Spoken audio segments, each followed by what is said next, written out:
आज हम AC through register and inductor in series के बारे में पढ़ेंगे। जैसा कि आप जानते हैं कि अल्टरनेटिंग करंट यानी कि एसी हम ऐसे करंट को कहते हैं जो कि अपनी पोलैरिटी और मैग्नीट्यूड टाइम के साथ बदलता हो। जैसे कि यहाँ पर आपके पास ये जो ग्राफ है करंट टाइम का, ये अल्टरनेटिंग करंट टाइम का ग्राफ है। जबकि रजिस्टर और इंडक्टर की बात की जाए तो रजिस्टर और इंडक्टर असल में दोनों ही सर्किट एलिमेंट हैं, लेकिन जो दोनों फंक्शन परफॉर्म करते हैं वो मुख्तलिफ है। जैसा कि AC voltage apply to resistor के लेक्चर में आपने देखा था कि रजिस्टर जो कि एक सर्किट एलिमेंट है, वो उसके पास एक प्रॉपर्टी है रेजिस्टेंस की, जो कि क्या करती है, रेजिस्ट करती है फ्लो ऑफ चार्जेस के लिए, यानी कि चार्जेस के फ्लो के लिए रुकावट जो पैदा करती है वो असल में रेजिस्टेंस है। जबकि AC voltage applied through a pure inductor के लेक्चर में हमने देखा था कि इंडक्टर के पास जो कि एक सर्किट एलिमेंट है, उसके पास एक प्रॉपर्टी होती है इंडक्टेंस की, और इंडक्टेंस क्या करती है कि रेजिस्ट करती है करंट के चेंज को, क्योंकि अल्टरनेटिंग जब वोल्टेज सोर्स लगा होता है तो उसकी वजह से अल्टरनेटिंग करंट फ्लो करता है जो कि मुसलसल तब्दील हो रहा होता है। तो इसकी वजह से ये जो इंडक्टर होता है, इसके पास ये जो इंडक्टेंस की सलाहियत होती है वो असल में करंट के चेंज को मुसलसल क्या करती है, अपोज करती है, जिसकी वजह से इस इंडक्टर में एक बैक ईएमएफ पैदा होता है। तो पहले जितने भी लेक्चर थे जिसमें AC voltage through pure inductor था या AC voltage through pure resistor था, उसमें ये होता था कि अल्टरनेटिंग वोल्टेज सोर्स के साथ सिर्फ और सिर्फ एक सर्किट एलिमेंट लगा होता था, या इंडक्टर या रेजिस्टर या फिर कैपेसिटर जो कि चार्ज स्टोर करता है। अब AC through resistor and inductor in series से मुराद ये है कि आपके पास रेजिस्टर और इंडक्टर एक दूसरे के साथ सीरीज में लगे हों जब उनके साथ एक वोल्टेज अल्टरनेटिंग वोल्टेज सोर्स लगी हो। जैसे कि आपके पास ये जो सर्किट है, ये असल में आपके पास इसमें ये आपके पास अल्टरनेटिंग वोल्टेज सोर्स है, ठीक है, जिसकी जो इस अल्टरनेटिंग वोल्टेज सोर्स का जो वोल्टेज है उसका मैग्नीट्यूड और पोलैरिटी मुसलसल क्या होता है, वो तब्दील होता है। और इस अल्टरनेटिंग वोल्टेज सोर्स की वजह से असल में आपके पास इस सर्किट में से अल्टरनेटिंग करंट फ्लो करता है, और उस अल्टरनेटिंग करंट का भी मैग्नीट्यूड और पोलैरिटी मुसलसल क्या हो रही होती है, वो तब्दील हो रही होती है। अब यहाँ पर हमारे पास ये एक रेजिस्टर लगा हुआ है जिसके बारे में मैंने बताया था कि इसके पास एक प्रॉपर्टी होती है रेजिस्टेंस की, जो कि चार्जेस के फ्लो को रोकती है, और इस रेजिस्टेंस को हम लेबल करते हैं सिंबल आर से। जबकि यहाँ पर हमारे पास ये जो लगा हुआ है, ये एक्चुअली आपके पास एक इंडक्टर है, और इंडक्टर क्या करता है कि ये एनर्जी को स्टोर करता है अपनी मैग्नेटिक फील्ड में, और इसके पास जो प्रॉपर्टी है इंडक्टेंस की, उसको हम रिप्रेजेंट करते हैं सिंबल एल के साथ। और इंडक्टेंस एल क्या करती है, करंट के चेंज को असल में अपोज करती है। अब आपके पास resistor and inductor in series का मतलब असल में यह है कि आपके पास रेजिस्टर के साथ इंडक्टर सर्किट में इस तरह से लगी हो कि जो करंट आपके पास रेजिस्टर में से फ्लो करे वही असल में इंडक्टर से फ्लो करे। तो तब हम आर एल सीरीज सर्किट भी कहते हैं, या फिर resistor and inductor in series भी कहते हैं सर्किट। तो फिर मैं यहाँ पे लिख सकता हूँ कि आर एल सीरीज सर्किट क्या है, जिसमें resistor and inductor are connected in series. Series में कनेक्ट होने का मतलब होता है एंड टू एंड कनेक्टेड होना, और जो सबसे बेस्ट फीचर है सीरीज में कनेक्ट होने का वो ये है कि same current flow through each component, यानी जितना करंट इस रजिस्टर में से फ्लो करेगा असल में उतना ही करंट इस इंडक्टर में से भी करेगा। और करंट हम किसको कहते हैं, फ्लो ऑफ चार्जेस को। तो जितने चार्जेस इस रजिस्टर में से फ्लो करेंगे उतने ही इस इंडक्टर में से करेंगे।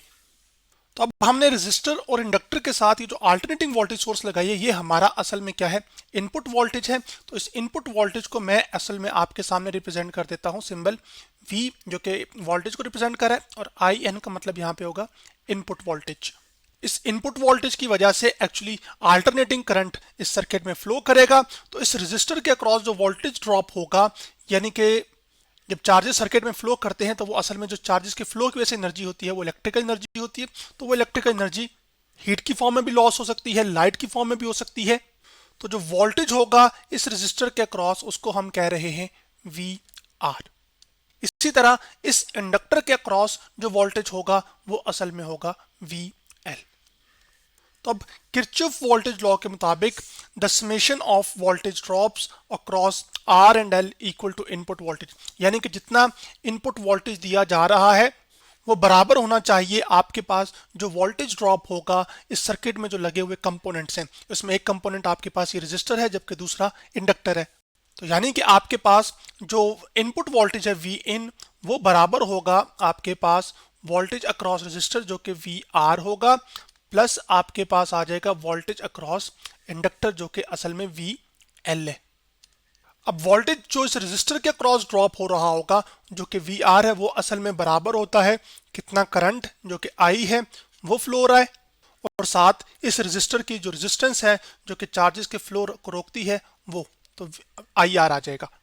जबकि इस इंडक्टर के अक्रॉस जो वोल्टेज ड्रॉप हो रहा होगा वो असल में हमारे पास बराबर होगा एल, जो कि सेल्फ इंडक्टेंस है कॉइल की या इस इंडक्टर की, और साथ जो करंट का चेंज होना है टाइम के लिहाज से वो del I by del t है। तो अब हमारा इंटरेस्ट इस चीज में है कि जब आपके पास एक रेजिस्टर और इंडक्टर सीरीज में लगे हों एक अल्टरनेटिंग वोल्टेज सोर्स के साथ, तो उसकी फेजर डायग्राम क्या होगी। तो अब हम बात करेंगे steps to draw the phasor diagram of RL series circuit, यानी कि रेजिस्टर और इंडक्टर जब सीरीज में एक दूसरे के साथ कनेक्टेड हों तो उसके लिए हम फेजर डायग्राम को ड्रॉ करने के लिए क्या क्या स्टेप्स फॉलो करेंगे। जैसा कि आप जानते हैं कि जो फेजर डायग्राम है वो असल में आपके पास graphical representation of the phase relationship between current and voltage के बारे में इंफॉर्मेशन देती है, यानी कि ग्राफिकली आप क्या कर सकते हैं कि क्या फेज रिलेशनशिप है एक सर्किट के अंदर करंट और वोल्टेज के बीच, उसको आप फेजर डायग्राम से क्या कर सकते हैं, बता सकते हैं।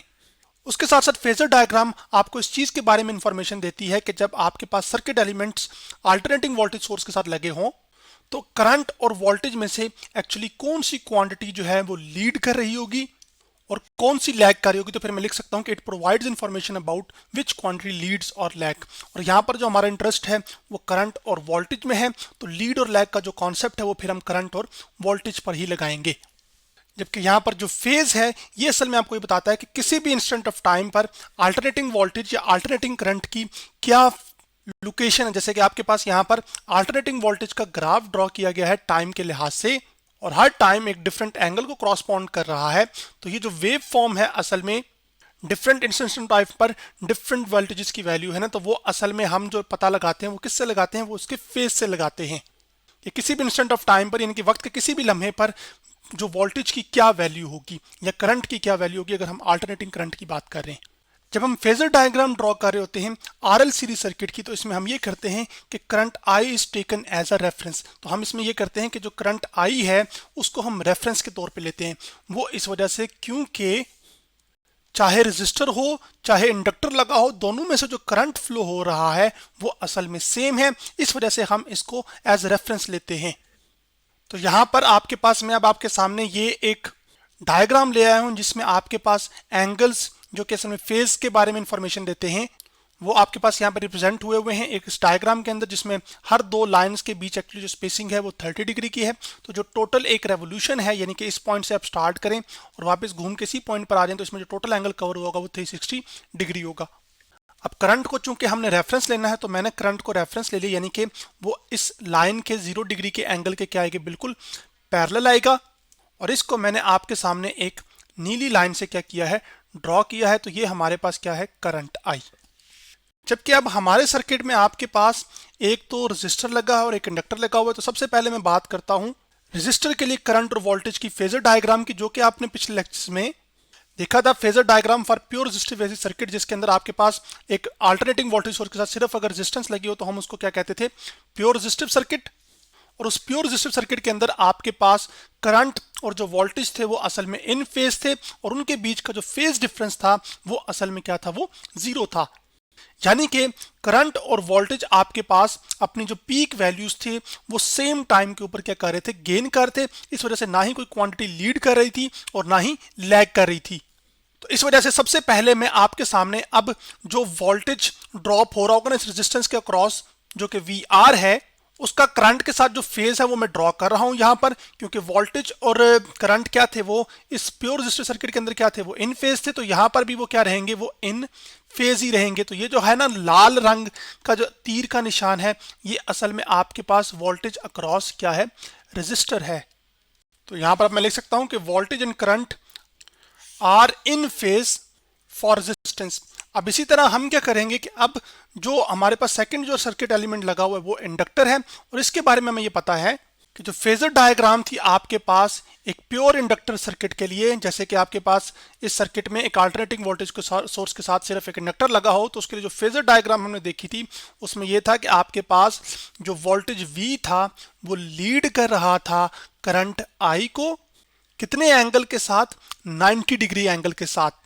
तो अब आप देख रहे हैं कि जो करंट का एरो है अभी भी वो रेफरेंस लाइन 0 पर ही है। तो अब हमारे सेम सिनेरियो के लिहाज से करंट आई अभी भी रेफरेंस लाइन पर है, तो जो क्वांटिटी लीड करती है और जिस एंगल से लीड करती है उस एंगल पर हम उसको रेफरेंस लाइन के लिहाज से प्लॉट कर देते हैं। तो जो वोल्टेज लीड कर रहा है आपके पास एक इंडक्टर के लिए, और वो करंट को कितने एंगल से लीड कर रहा है, 90 डिग्री के एंगल से, तो जो वोल्टेज अक्रॉस इंडक्टर होगा वो वी एल वो आपके पास यहाँ पर प्लॉट है। अब तो अगर इसी डायग्राम को मैं यहाँ पर शो करूँ तो ये आपके पास वी आर है, ठीक है, जो कि आपके पास ये वाला है, ठीक है। इसको मैं यहाँ पे लिख भी लेता हूँ वी आर, और आपके पास साथ परपेंडिकुलर में क्या आ जाएगा यहाँ पर, जो कि 90 डिग्री के एंगल पर है, वो वी एल है। तो ये आपके पास असल में क्या आ गई है, फेजर डायग्राम आ गई है, किसकी, आर एल सीरीज सर्किट की। अब चूंकि हमने वोल्टेज अक्रॉस रेजिस्टर और वोल्टेज अक्रॉस इंडक्टर को इन एरो से रिप्रेजेंट किया है, जिनको असल में हम फेजर्स कहते हैं, और इस फेजर यानी कि वेक्टर की जो लेंथ है वो हमें बताती है magnitude of that alternating quantity. जैसे कि यहाँ पर वो वी आर है और यहाँ पर इस तीर की जो लंबाई है वो वी एल जो है एक्चुअली आपको वोल्टेज अक्रॉस इंडक्टर का क्या बता रही होगी, मैग्नीट्यूड बता रही होगी। चलिए ये बात मैं यहाँ पे लिख देता हूँ कि length of arrow indicates magnitude of alternating quantity. अब हम क्या कर सकते हैं कि इन दो वेक्टर्स का रिजल्टेंट फाइंड करके जो टोटल वोल्टेज होगा वो क्या कर सकते हैं, वो मालूम कर सकते हैं। तो हेड टू टेल रूल का इस्तेमाल करके हम क्या कर सकते हैं कि इन दोनों फेजर्स को क्या कर सकते हैं, आपस में ऐड कर सकते हैं। तो हेड टू टेल रूल क्या कहता है कि सबसे पहले आप अपना पहला वेक्टर ड्रॉ कीजिए। जैसे कि मैं अपना जो पहला वेक्टर है वो वी आर आपके सामने यहाँ पे ड्रॉ कर रहा हूँ, और अब आपके पास इसको मैं लिख भी लेता हूँ, यहाँ पर ये वी आर है। ये आपके पास पहले वेक्टर की असल में क्या है, फेजर की क्या है, वो टेल है, जबकि जो आपके पास तीर का निशान जिस तरफ है ये असल में इस फेजर का क्या है, हेड है। तो हेड टू टेल रूल ये कहता है कि पहले वेक्टर के हेड पर ये जो दूसरा वेक्टर है आपके पास जो कि वी एल वाला है उसकी टेल रखिए। तो मैं यहाँ पर उसकी टेल ड्रॉ करता हूँ, ये आपके पास आ जाएगी टेल उसकी पहले की, दूसरे की पहले के हेड पे। तो अब जो दो वेक्टर्स का रिजल्टेंट होगा वो ये होगा कि आपके पास जो पहले की टेल होगी उससे रिजल्टेंट की टेल मिलेगी, और जो दूसरे का हेड होगा उसके हेड से रिजल्टेंट का हेड मिलेगा। तो ये हमारे पास असल में रिजल्टेंट वेक्टर आ गया, यानी कि V आ गया फेजर, जो कि हम V लिख रहे हैं यहाँ पर। और आपके पास जो सेकंड वेक्टर था या फेजर था हमारे पास वो क्या था, वो VL था। अब अगर आप गौर करें तो ये एंगल कितना बन रहा है, ये असल में आपके पास क्या है, 90 डिग्री एंगल है। और जब आपके पास एक 90 डिग्री एंगल बन रहा हो दो वेक्टर्स के बीच, तो ये जो ट्राइंगल आपको शक्ल इसकी नजर आ रही है ये असल में एक राइट एंगल ट्राइंगल है। तो इस राइट एंगल ट्राइंगल की मदद से आप क्या कर सकते हैं, ये जो रिजल्टेंट वेक्टर V है उसका जो मैग्नीट्यूड है वो फाइंड कर सकते हैं। तो हम यहाँ पर असल में राइट एंगल ट्राइंगल क्या करती है कि पाइथागोरस थ्योरम को फॉलो करती है। तो using Pythagoras theorem to find the value of या मैग्नीट्यूड ऑफ रिजल्टेंट वोल्टेज, यानी कि हम पाइथागोरस थ्योरम का इस्तेमाल करके जो रिजल्टेंट वोल्टेज है उसका जो मैग्नीट्यूड है यानी कि जो नंबर है वो क्या कर सकते हैं, वो मालूम कर सकते हैं।